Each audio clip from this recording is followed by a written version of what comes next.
ਟੁੱਟਦੀ ਹੋਈ ਕਾਂਗਰਸ ਨੂੰ ਬਚਾਉਣ ਦੇ ਲਈ ਕਹਿ ਲਓ ਜਾਂ ਹੋਰ ਕੁਝ ਪ੍ਰੋਗਰਾਮਾਂ ਨੂੰ ਲੈ ਕੇ ਹੁਣ ਉੱਤਰ ਪ੍ਰਦੇਸ਼ ਤੋਂ ਬਾਅਦ 3 ਜਨਵਰੀ ਨੂੰ ਉੱਤਰ ਪ੍ਰਦੇਸ਼ ਤੇ ਕਹਿੰਦੇ 12 ਜਨਵਰੀ ਨੂੰ ਪੰਜਾਬ ਪਹੁੰਚ ਰਹੀ ਹੈ ਰਾਹੁਲ ਗਾਂਧੀ ਦੀ ਭਾਰਤ ਜੋੜੋ ਯਾਤਰਾ।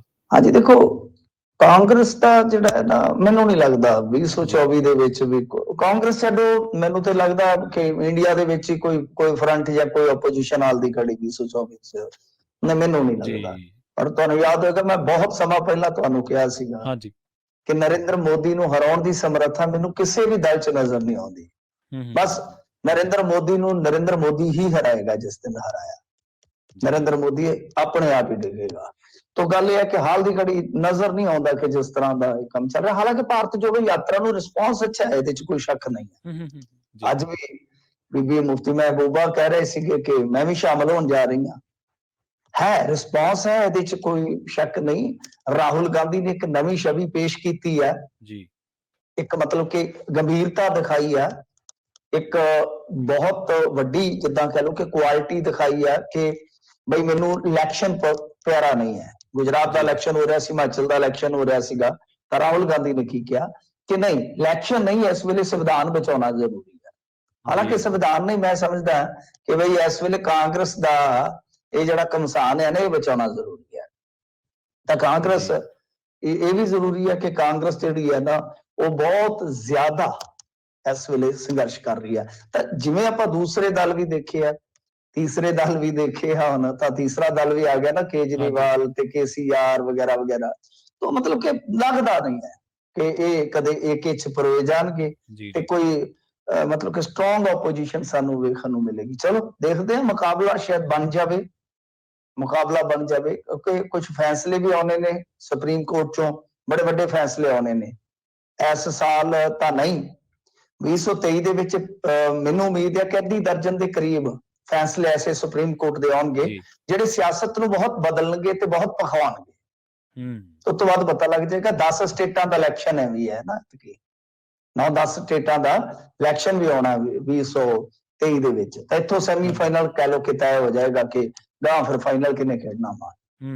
ਖੈਰ ਇਹ ਚੀਜ਼ਾਂ ਜੇ ਛੱਡ ਦਈਏ ਅਸੀਂ, ਤਾਂ ਪੰਜਾਬ ਦੇ ਵਿੱਚ ਭਾਰਤ ਜੋੜੋ ਯਾਤਰਾ ਜਿਹੜੀ ਉਹ ਦਾਖਲ ਹੋਏਗੀ 3 ਨੂੰ, ਤੇ ਉਹਦਾ ਇਹ ਹੈ ਕਿ ਇਹਨਾਂ ਨੇ ਵਿੱਚੋਂ ਬ੍ਰੇਕ ਲੈ ਲਈ ਆ ਨਾ। ਹਰਿਆਣੇ 'ਚ ਪਹਿਲਾਂ ਐਂਟਰੀ ਮਾਰ ਲਈ, ਫਿਰ ਇਹ ਦਿੱਲੀ ਨੂੰ ਚੱਲ ਗਏ।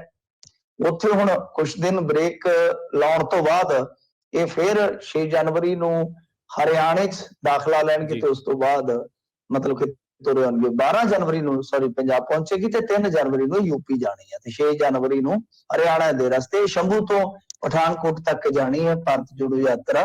ਤਾਂ ਅੱਜ ਇਹਨਾਂ ਨੇ ਜਿਹੜੀ ਮੀਟਿੰਗ ਕੀਤੀ ਹੈ, ਚਲੋ ਛੱਡੋ ਦੂਜੀਆਂ ਗੱਲਾਂ, ਅੱਜ ਮੀਟਿੰਗ ਕੀਤੀ ਆ, ਬੜੇ ਨੇਤਾ ਪਹੁੰਚੇ ਹੋਏ ਸਨ, KC ਵੇਣੂਗੋਪਾਲ ਵੀ ਪਹੁੰਚੇ ਹੋਏ ਸੀਗੇ ਕਾਂਗਰਸ ਵਾਲੇ, ਸਾਰੇ ਤਕਰੀਬਨ ਨਜ਼ਰ ਆ ਰਹੇ ਸਨ, ਬਾਜਵਾ, ਪ੍ਰਗਟ, ਸਾਰੇ, ਪ੍ਰੇਪਰਜਿੰਦਰ ਸਿੰਘ, ਓਮ ਪ੍ਰਕਾਸ਼ ਸੋਨੀ ਵਗੈਰਾ ਵਗੈਰਾ, ਸਾਰੇ ਧੜੱਲੇਦਾਰ ਨੇਤਾ।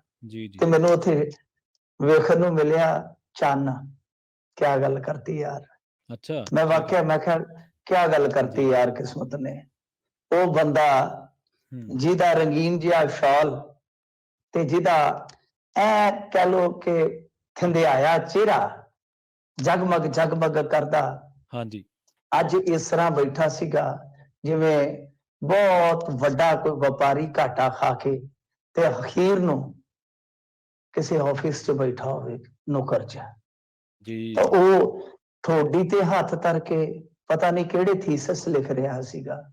ਫਿਰ ਦੂਜਾ ਫੋਟੋ ਦਾ ਐਂਗਲ ਆਇਆ, ਉਹਦੇ 'ਚ ਮੱਥੇ ਤੇ ਹੱਥ, ਉਹ ਕਹਿੰਦਾ ਨਾ, ਵਾਹ ਕਿਸਮਤ ਦਾ ਬਲੀਆ, ਰੱਦੀ ਖੀਰ ਤੇ ਬਣ ਗਿਆ ਦਲੀਆ। ਕਹਾਣੀ ਮਤਲਬ ਕਿ ਇਹੋ ਜੀ ਕਿ ਸਾਈਡ ਤੇ ਬੈਠਾ ਚੰਨੀ, ਸਾਡਾ ਸਭ ਦਾ ਚਹੇਤਾ ਚੰਨੀ ਲੀਡਰ, ਤੇ ਏਦਾਂ ਲੱਗਦਾ ਜਿੱਦਾਂ ਸੋਚ ਰਿਹਾ ਹੋਵੇ ਕਿ ਕੀ ਤੋਂ ਕੀ ਬਣ ਗਿਆ, ਕੀ ਤੋਂ ਕੀ ਬਣ ਗਿਆ। ਤਾਂ ਖੈਰ ਉਹ ਮੈਨੂੰ ਤਸਵੀਰ 'ਚ ਇੱਕ ਹੀ ਚਿਹਰਾ ਜਿਹੜਾ, ਹਾਲਾਂਕਿ ਹੋਰ ਲੋਕਾਂ ਨੇ ਵੀ ਸ਼ਾਇਦ ਨੋਟ ਕੀਤਾ ਹੋਏਗਾ, ਮੈਨੂੰ ਉਹ ਤਸਵੀਰ 'ਚ ਚਿਹਰਾ ਨਜ਼ਰ ਆਇਆ, ਉਹ ਦਿਸਿਆ ਚਿਹਰਾ ਜਿਹੜਾ ਕਿ ਆਪਣੇ ਆਪ ਹੀ ਇੱਕ ਜਿੱਦਾਂ ਕਹਿ ਲਓ ਕਿ ਸ਼ਾਇਦ ਮਾਯੂਸੀ ਮਹਿਸੂਸ ਕਰਦਾ ਨਜ਼ਰ ਆਇਆ ਕਿ ਕਿੱਥੇ ਕੈਬਨਿਟ ਦੀ ਮੀਟਿੰਗ ਤੇ ਚੰਨੀ ਸਾਹਿਬ ਵਿੱਚ ਵਿਚਾਲੇ ਸਾਈਡ ਤੇ ਦਾएं ਬਾएं, ਤੇ ਅੱਜ ਰਾਜਾ ਵੜਿੰਗ ਨੇ ਚਿੱਟੀ ਪੱਗ ਬੰਨੀ ਆ, ਐ ਬੱਤਕ ਰੰਗੀ, ਤੇ ਰਾਜਾ ਵੜਿੰਗ ਮਾੜੀ ਮਾੜੀ ਮੁੱਛ ਕੁੰਡੀ ਕਰਦਾ ਕਰਦਾ ਕਰਦਾ ਮੂੰਗਰੇ ਵਰਗੀ ਕਰ ਰਿਹਾ, ਹੌਲੀ ਹੌਲੀ ਮਰੋੜ ਆ ਰਹੇ ਨੇ ਮੁੱਛ ਨੂੰ। तो कहने का भाव यह हुआ कि राजा वड़िंग अज पूरा जचिया खलोता है। प्रताप सिंह बाजवा विरोधी धिर दा लीडर, चरणजीत सिंह चन्नी सीनियोरिटी के लिहाज नाल एक लीडर जरूर है। उस मीटिंग दे विच एक लीडर तो वध के कुछ नहीं, वो लीडर जिहड़ा कि कोई भी सीट नहीं जिता सकिया, दोनों ही हार गया सिटिंग सीएम के तौर पर। तो खैर अज इन्होंने मीटिंग की है, सारी योजनाबंदी उलीकी है। तो हुण देखो भाई अगे की बनदा है। ते ये वैसे इन्हां वास्ते खासा बड़ा इम्तिहान होएगा कि जे तां इह एकजुट हो जांदे ने, भरमा इकट्ठ कर लेंदे ने, तां वाकया कांग्रेस वास्ते जिवें तुसीं एक शब्द इस्तेमाल कीता है कि कांग्रेस जिवें खिंडी पुंडी आ, तो उहदे वास्ते भी किते ना किते इह एक तरह नाल कह लो कि बूस्ट बन सकदा है।